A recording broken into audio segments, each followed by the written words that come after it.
여러분 안녕하십니까? 대구 경북 소식입니다. 고혈압이나 당뇨 같은 만성질환으로 고생하시는 분들 대부분은 큰 병원에서 치료받는 게 더 좋을 것이라고 생각하시죠. 그런데 동네 병의원에서 치료하는 것이 더 낫다는 결과가 통계로 나왔습니다. 보도에 신병철 기자입니다. 건강보험심사평가원은 2015년 7월부터 1년 동안 고혈압, 당뇨병 환자 845만 7천여 명을 대상으로 적정성 평가를 실시했습니다. 평가 결과 한 곳의 의료기관을 다니는 경우가 여러 의료기관을 다니는 것보다 치료에 효과적이었습니다. 고혈압의 경우 여러 의료기관을 다닐 때는 1만 명당 입원 환자 수가 69.5명으로 한 곳을 다니는 경우에 43.3명보다 많았습니다. 당뇨병의 경우는 차이가 더욱 커지는데 여러 곳의 의료기관을 다니는 경우 459.7명으로 한 곳을 다닐 때보다 배 가까이 늘었습니다. 환자가 자꾸 옮겨 다니면은 누적된 데이터를 저희가 볼 수가 없고 그 환자의 습관이라든지 습성, 그 시기 뭐 그런 것들을 다 저희가 알 수가 없기 때문에 병원을 옮기는 것은 좋지는 않고요. 치료약을 꾸준히 처방받는 비율은 한 곳의 의료기관을 다니는 경우 고혈압 83.9%, 당뇨병 98.5%로 그렇지 않은 경우보다 훨씬 높았습니다. 찾아가기 쉬운 동네 병의원에서 치료하는 것이 더욱 효과적이라는 말입니다. 동네 병원, 가까이 있는 병원. 그래서 이제 자주 가볼 수 있는 병원이 좋습니다. 자기가 조금만 이상 있어도 가서 상담을 할 수 있는 그런 병원이 좋아요. 특히 건강보험심사평가원 자체 기준으로 고혈압과 당뇨 진료를 잘하는 의원의 비율이 대구 경북은 전국 평균보다 높았습니다. 고혈압 진료의 경우 대구는 30.9%, 경북 33.7%로 전국 평균 28.1%보다 꽤 높았고 당뇨병은 대구 29%, 경북 22.3%로 역시 전국 평균 21.6%를 크게 웃돌았습니다. 만성질환 진료의 경우 의료기관의 명성보다는 환자들이 쉽게 찾아가서 꾸준히 치료를 받는 것이 무엇보다 중요하다는 사실이 통계를 통해서도 입증됐습니다. MBC 뉴스 신병철입니다. 내일은 부정청탁금지법, 이른바 김영란법이 시행된 이후 첫 스승의 날인데요. 국민권익위원회가 학생 개인이 교사에게 종이 카네이션을 주는 것도 안 된다고 유권 해석을 내놔 논란이 일고 있습니다. 엄지원 기자입니다. 초등학생 자녀를 둔 36살 손모 씨. 매년 스승의 날마다 고사리 손으로 접은 색종이 카네이션으로 감사의 마음을 전해왔지만 올해는 그마저도 못하게 됐습니다. 권익위가 학생 대표만 공개적인 자리에서 교사에게 꽃을 줄 수 있고 개별 학생은 종이꽃도 안 된다는 입장을 내놨기 때문입니다. 지난해 말 종이꽃은 경제적 가치가 거의 없어 금품 수수에 해당하지 않는다는 입장을 뒤집은 건데 과도한 규제라는 목소리가 높습니다. 스승의 날도 아이들이 그 감사함을 배우고 표현할 수 있어야 되는데 그런 기회까지 좀 박탈당하는 것 같아서 조금 아쉬운 부분이 들어요.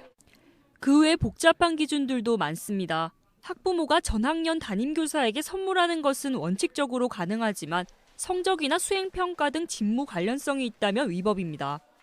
또 기간제와 유치원 교사는 법 적용 대상이지만 방과 후 교사와 어린이집 교사는 무관하고 어린이집이라도 공공기관의 직장 어린이집 원장은 공무 수행인사로 분류돼 선물을 받을 수 없습니다. 이러다 보니 스승의 날 행사를 축소하거나 재량 휴업일로 지정하는 분위기입니다. 아예 부담이 생기니까 초등학교 같은 경우에는 아예 오지도 말고 받지도 말고 이래서 이제 휴업을 해버리고 학교에서 예산으로 카네이션 구입해가지고 달아주고 그런 빌미 자체를 안 주기 위해서 그렇게 하는 것입니다. 지금. 김영란법 시행 후 첫 스승의 날, 학생과 학부모, 교사들의 혼란은 더해지고 있습니다. MBC 뉴스 엄지연입니다.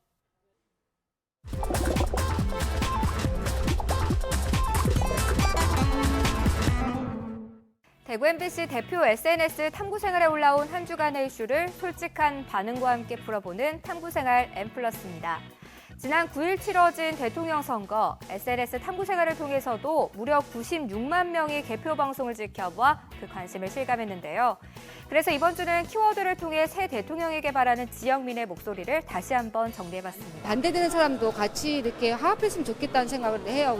어떻게 보면 약간 좌우로 갈린 느낌이 있는데 그런 걸 좀 잘 화합해가지고 잘 이끌어 나가 주셨으면 좋겠습니다. 이처럼 우리 지역민들은 촛불과 태극기로 갈라진 민심을 바라보며 통합과 화합을 기원했고요. 청년 실업 문제 해결, 서민에게 귀 기울이는 서민을 위하는 나라를 희망하는 목소리도 있었습니다. 우리나라를 좀 더 안전하게, 굳건하게 만들어줬으면 좋겠어요. 그리고 젊은 사람들 희망을 갖는 나라가 됐으면 좋겠어요. 또 300일 넘게 촛불이 꺼지지 않는 곳이 있죠. 바로 성주인데요. 대통령 바라는 그냥 제발 이 사드는 물리쳐주면 딴 건 아무 소원이 없어요. 우리는 사드 가는 게 제일 온이지요. 딴 건 없어요. 이처럼 사드 문제 해결과 새 정부의 외교적 영향을 간절히 기대하기도 했습니다. 이 밖에도 영상 메시지를 통해서도 소중한 목소리를 보내주셨는데요. 사회적 지위나 권력, 부에 의해서 결정되는 사회가 아니라 누구든지 열심히 노력하면 성공할 수 있는 그런 사회를 만들어 주시길 바랍니다. 잘못된 걸 잘못됐다고 얘기를 했을 때 손해를 보지 않는 그런 상식이 통하는 그런 나라를 꼭 만들어 주셨으면 좋겠습니다. 파이팅! 이처럼 다양한 지역민의 바람과 하나 되어 나라다운 나라, 든든한 대통령이 되길 기대해봅니다. 화제를 바꿔볼까요? 두 번째 키워드는 고양이 구출작전입니다. 담장에는 고양이 한 마리가 거꾸로 매달려 있습니다. 건너편 담장에는 또 다른 고양이가 곁을 지키다 도와주려는 주민의 인기척에 놀라 주랭랑을 치고 마는데요. 자세히 보니 길고양이 한 마리가 어찌 된 영문인지 나무로 된 담장 틈새에 두 다리가 끼어 꼼짝달싹 못한 겁니다. 몇 시간째 거꾸로인 고양이를 동네 주민이 도와주려 했지만 경계심에 상처를 입혀 결국 119에 도움을 요청했다고 합니다. 출동한 119 구조대원이 결국 나무 담장에 나사를 풀어 길고양이 구출에 성공했지만 은혜를 아는지 모르는지 고양이는 이내 주랭랑을 치고 마는데요. 누리꾼은 이 까칠한 고양이의 심정을 표현한 가까이 오지 마라라는 제목을 달면서 왠지 SNS 스타가 될 것 같다라는 반응을 보였습니다. 지금까지 탐구생활 M+였습니다. 날씨입니다. 휴일인 오늘 대구와 경북 지역은 맑은 가운데 낮 최고 기온인 대구 25.9도, 구미 24.7, 안동 23.1도 등으로 어제보다 2도 이상 낮았습니다. 월요일은 내일은 맑다가 낮부터 구름 많아지겠고 아침 최저 기온 대구 11도 등 8도에서 15도의 분포, 낮 최고 기온은 대구가 23도 등 19도에서 24도의 분포로 오늘과 비슷하겠습니다. 또 내일 아침까지 대구와 경북 내륙 지역에는 약간 강한 바람이, 또 경북 동해안 지역에는 강풍이 예상돼 시설물 관리에도 주의가 필요합니다. 대구문화방송이 집중 보도한 수성구청의 일감 몰아주기와 횡령 사건 은폐 의혹에 대해서 수성구의회가 집중 조사하기로 했습니다. 대구 수성구의회는 23일까지 진행되는 임시회에서 수성 아트피아의 공연 수익금 횡령 사건과 수성구청의 인쇄, 인테리어 등 일감 몰아주기 의혹에 대해 집중적으로 조사할 방침이라고 밝혔습니다. 이를 위해서 수성 아트피아 관장과 수성 문화재단 상임이사, 감사실장 등을 출석시켜 관련 내용을 질의하고 회계와 계약 현황 등의 자료를 분석할 예정입니다.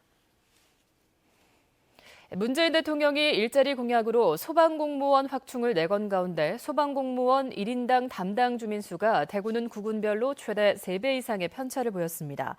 국민안전처에 따르면 2015년 소방공무원 1명이 담당하는 주민 수가 대구 중구는 522명이었지만 북구는 1,665명을 기록해 3배 넘게 많았습니다.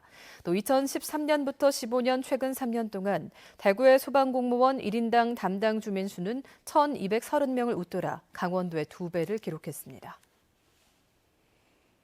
구미 지역의 초등학생 상당수가 집에서 멀리 떨어진 중학교에 진학을 해야 해 통학에 어려움을 겪고 있습니다. 경상북도의회 이태식 의원은 남중과 여중 등 단성 학교가 많아서라며 올해 구미 금호초등학교를 졸업한 남학생의 91%인 87명이 집에서 가까운 학교가 여중학교밖에 없어 걸어서 1시간 이상 떨어진 남중으로 배정됐다고 분석했습니다. 또 원남초등학교 남자 졸업생 57%도 5km나 떨어진 남중으로 배정됐습니다. 대구 고등법원 제1형사부 박준용 부장판사는 살인 미수 혐의로 재판에 넘겨진 68살 A씨를 항소심에서 원심과 같은 징역 5년을 선고하고 10년 동안 위치 추적 전자장치 부착을 명령했습니다. A씨는 가정폭력을 행사하다 전처 B씨에게 이혼을 당한 뒤 갈 곳이 없어 B씨 집에 얹혀 살고 있었는데 지난해 7월 사소한 다툼으로 화가 나 B씨의 머리를 둔기로 내려친 뒤 둔기를 빼앗기자 B씨를 목 졸라 살해하려 한 혐의로 재판에 넘겨졌습니다. 재판부는 피해자가 상당한 정신적인 충격과 씻을 수 없는 마음의 상처를 입었을 것으로 보이는 점을 고려했다며 양형 이유를 설명했습니다. 경상북도 내 댐과 저수지의 저수율이 86%로 높아서 올해 모내기에는 지장이 없겠습니다. 안동댐과 이마댐, 영천댐 등 주요 댐의 저수율은 40%대이지만 저수지는 대부분 80%를 넘고 영덕과 울진은 90%를 웃돌고 있습니다. 올해 강우량은 142mm로 지난해 255, 평년에 206mm보다 적지만 저수율이 50% 아래로 떨어지지 않은 한 가뭄 걱정 없이 올해 영농을 시작할 수 있게 됐습니다. 건조한 날씨로 대형 산불 발생 가능성이 높아짐에 따라서 산림청이 봄철 산불 조심 기간을 당초 15일까지 해서 31일까지로 16일 연장했습니다. 대구 경북 소식을 마치겠습니다. 여러분 고맙습니다.